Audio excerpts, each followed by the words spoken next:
আপনারা কি জানেন যে কসাইখানায় কেন কালী ঠাকুরের ফটো রাখা হয়? জানতে হলে যেতে হবে সেই পুরনো কলকাতায়। নমস্কার, আমি কাকলি বলছি।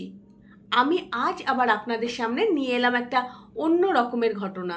সে এক অন্য সময় ছিল যখন বাংলার হিন্দু সমাজে মাংস খাওয়া নিয়ে ছিল এক অদ্ভুত নিয়ম।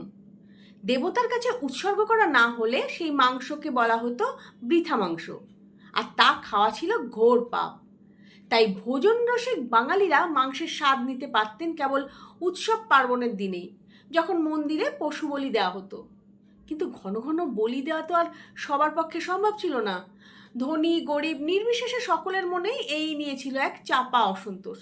সবাই চাইতেন যে কোনোভাবে যদি এই নিয়মের বেড়া ভেঙে মাংসের স্বাদ প্রতিদিন নেওয়া যেত।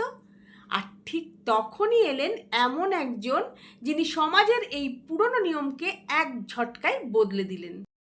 তিনি আর কেউ নয়, স্বয়ং কলকাতার আন্ডারওয়ার্ল্ডের ডন ছিলেন গোপালচন্দ্র মুখোপাধ্যায়, যিনি সবার কাছে গোপাল পাঠা নামেই পরিচিত ছিলেন। বউবাজারের মলাঙ্গা লেনের এই দাপুটে মানুষটির নাম শুনলেই সেকালের লোকজন কেঁপে উঠত। পুলিশ পর্যন্ত তাকে সমীহ করত। তাদের নথিপত্রে লেখা ছিল লিডার অব দি লিডার্স। সেই গোপাল পাঠাই একদিন এক অদ্ভুত কাণ্ড ঘটালেন, যা আজও কলকাতার মাংসের দোকানগুলোতে জীবন্ত হয়ে রয়েছে। আসলে গোপাল পাঠা সাধারণ মানুষের সমস্যাটা বুঝেছিলেন।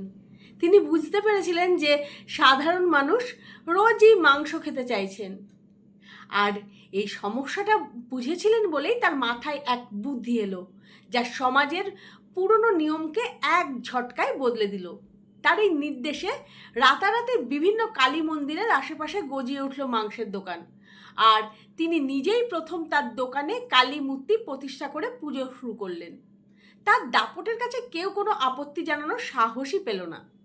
নতুন নিয়ম তৈরি হলো, এই যে কালী মূর্তির সামনে যে মাংস বিক্রি হবে তা আর বৃথা মাংস নয়, বরং তা হলো প্রসাদী মাংস। আর এইভাবেই এক ডনের সিদ্ধান্তে এক পুরনো বিশ্বাস রূপান্তরিত হলো এক নতুন রীতির জন্ম দিয়ে। আর এই কালী পরিচিত হলেন কসাই কালী নামে। কেমন লাগলো আজকের ঘটনা? ভালো লাগলে লাইক, কমেন্ট আর শেয়ার করবেন। ভালো থাকবেন সবাই।